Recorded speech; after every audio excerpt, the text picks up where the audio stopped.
And why is that? First of all, because these two concepts of wayfinding and liminal spaces kind of fit into my narrative, obviously.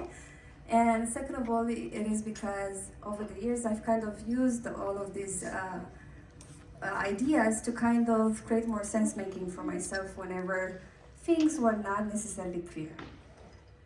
And hi again, I am Maria. I work at Abbey Medical as a people marketing and engagement lead.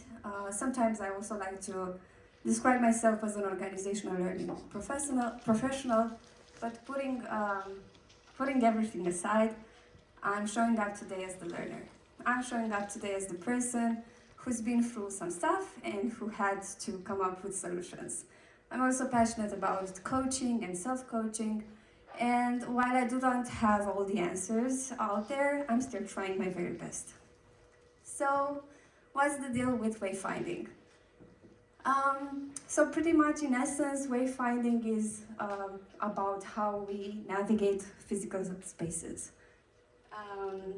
What's very interesting about our capacity for wayfinding is that it is deeply rooted into our evolutionary history as Homo sapiens. So practically in prehistoric times, wayfinding helped us to survive because it was easier for us to go out there, explore new things, come up, discover new spaces, connect with different networks across different geographies, and share information about resources and about predators. Now, today, our lifestyles have changed, as you can see, obviously. But those wayfinding abilities are still quite present, and they are part of our genetic makeup. And while we use wayfinding to orient ourselves in physical spaces, we also use wayfinding to actually navigate all of those very difficult, unknown moments we bump into whenever we are on our journey for our professional and life journeys. So if we have access to all these beautiful abilities and skills, why is it still so very hard to go from A to B? There's no easy answer for that one. I don't have the ultimate answer for this one. I just want to share like a different perspective that taps into liminal spaces. And that is because whenever we find ourselves in a moment of change or personal transformation, we're also going through liminal spaces. And more details on this. So liminal spaces are often seen as corridors or doorways or, all sorts of elements that kind of transmit this sense of in-betweenness. They are used in gaming quite a lot, in horror movies, but they also have a different type of meaning. And wayfinding is pretty much about that moment in time when you're leaving behind the familiar, the known, and you're moving into the unknown, into the unfamiliar. And what happens is that it usually triggers like a lot of anxiety, it usually triggers like a lot of ambiguity, it also triggers a lot of inadequacy, unease, and it's freaking tough. And I also have some examples around liminality in our day-to-day work. One example on the left, it is about a person who shared the story on LinkedIn, how they're going through finding a new job. And I think we've all seen all of those messages on LinkedIn, and it's scary, to be honest. And on the right side, we can see someone who is not that happy with their company right now. It's still okay, but they don't even can think about the idea of going for another probationary period at another company. These are two other examples, tech layoffs. I was affected about this last year. It was freaking tough. And then we also have all of those conversations around jobs, like the jobs we currently have might not exist by 2050. So this is still like, I haven't answered this question, I'm absolutely sure. So I will just walk you through my way of finding my way through liminal spaces, my very personal liminal spaces.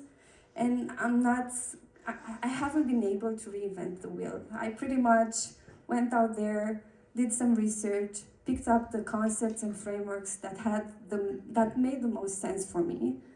And it pretty much looks like this. It's a mix between concepts from James Clear, from psychology, from a bit of common sense. So I think you've all heard about self-reflection, to kind of envision your future version of yourself, to focus more on goals, focus on identity and not just very practical and objective goals. I've done this, and it works. It actually works. The only problem is that we sometimes forget that it is not a straightforward path.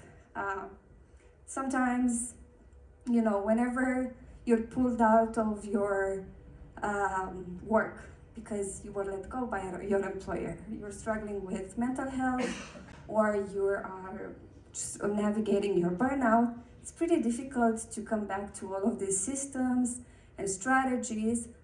And sometimes all of these strategies fall short. So what I'm trying to say is that it's still okay to have the system, to still have the approach, to still have a way to deal with whatever comes your way. But at the end of the day, it's still okay to take a break, to reflect, to start again, and then you can start again and again and again, and that's perfectly fine. And for my last part of the presentation, I don't know if there are any Star Wars fans over here or Ahsoka fans, but I was watching this show the other day, and during episode 5, wink wink, there are these two characters. There's a droid and there's a Jedi, and they're preparing themselves to go on a journey to find their missing friends.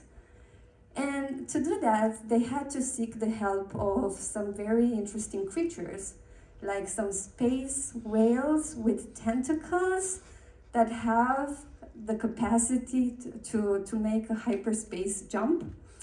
And while those two characters were together inside one of the whales, the droid kind of realizes that the other character doesn't necessarily know anything about the final destination. And the droid is like, okay, but where are we going? We could actually go anywhere. And Ahsoka, which is like the main character, says, that's fine, but that's better than going nowhere. Thank you.